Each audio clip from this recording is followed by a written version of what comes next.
Today ngayong araw, wala tayong pasok, kaya magdi-deliver tayo ng pagkain ngayon. Siyempre kasama ko si Bugoy. 6:30 pa lang ng umaga, ay gumayak na tayo. Dahil ang sabi nga nila, early birds catches worm. Unang pick up natin dito sa Xmart, at i-deliver natin yan sa may Scarborough. At binabayaran tayo ng $14.02, kasama na yung tip na 8.89. Pagdating doon, naka-pick up na naman tayo. Sa Xmart pa rin pero magkaibang brand. Dito binayaran tayo ng $5 sa layong 4.65 kilometers. Sumunod na order, Starbucks, $6 for 1.88 kilometers. Sobrang okay na nito mga loads. Tapos nakakuha tayo ng order sa Sobeys na naman, 2 biskwit lang to mga loads, at i-deliver sa Toronto downtown na nagkakahalaga ng $13. Nakakuha na naman tayo ng order dito yan sa Tim Hortons, $5 for 3 kilometers mga loads. Hindi na tayo lugi dyan. Pagka-deliver ko, isang malaking biyaya na naman yung dumating. I-pick up lang tayo ng bulaklak mga loads, worth $17 lang yan, pero binigyan tayo ng tip kaya naging $27.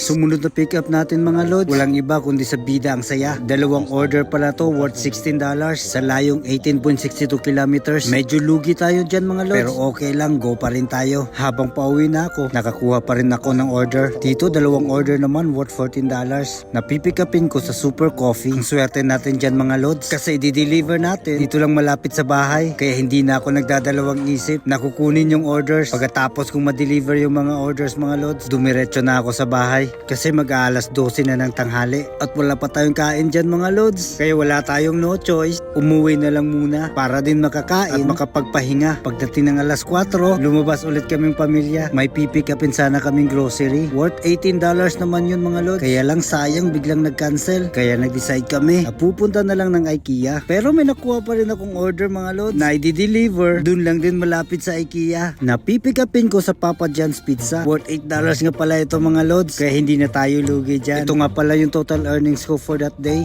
Kumita tayo ng $109.59 mga lods. Para sa akin, goods na to, dahil sino nga ba yung magbibigay ng $109 sa'yo sa loob lang ng kalahating araw. Kaya kayo mga lods, kung gusto nyong kumita kagaya ko, gamitin nyo na yung link ko na ilalagay ko sa comment section para makakatanggap kayo ng pera pagkatapos ng 100 deliveries nyo. At bago ako magtapos, magkikisuyo sana ako sa inyo. Pwede bang pa-like, share na lang ng video na to at follow na lang din sa profile ko. Maraming salamat mga lods sa suporta nyo. Sana'y pagpalain pa din kayo. So hanggang dito na lang ang aking video. Ride safe and keep safe. Ingat and God bless.